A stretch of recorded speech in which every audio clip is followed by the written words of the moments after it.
दूसरा प्रश्न आपसे ये है कि गीता ज्ञान देने वाला प्रभु वो राक्षस स्वरूप क्यों है, जीवों का भक्षण क्यों करता है और वो क्रूर क्यों है, उसका जो स्वभाव है वो क्रूरता वाला क्यों है, ये आपसे प्रश्न है मेरा। पहले आप अपनी बात वो तो पहली वाली वो साबित करो। पहली वाली कौन सी साबित करूं? जो आपने ये कहा कि मैं साबित करूंगा कि गीता ज्ञान देने वाला जो है वो मोक्ष नहीं देगा। आपने प्रश्न पूछा था, मैं प्रश्न किया, तो मेरा प्रश्न पहला यही है कि वो क्रूर क्यों है। दूसरा ये है मैं पूछा है आप कैसे सिद्ध करेंगे, मोक्ष नहीं देता है आप कैसे सिद्ध करेंगे, मोक्ष नहीं देता है। जब इनसे असली प्रश्न पूछा गया तो असली प्रश्न से भागते हुए नजर आए। तो जैसे कि मैंने पूछा इनसे कि वो क्रूर क्यों है, जब वो भाई क्रूर है तो वो मोक्ष क्यों देगा।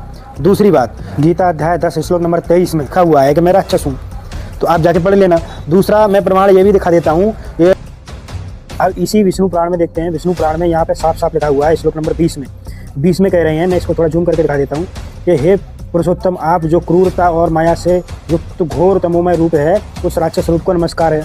और लास्ट वाले जो नीचे 25 वाला श्लोक है इसमें भी लिखा हुआ है, जो कल्पांत में अनिवार्य रूप से समस्त भूतों का भक्षण करता है, हे पुंडरीकाक्ष, आपके उस काल स्वरूप को नमस्कार है।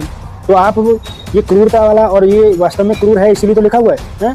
इसका अब दूसरा भी मैं आपको प्रमाण दिखाता हूँ विष्णु पुराण का।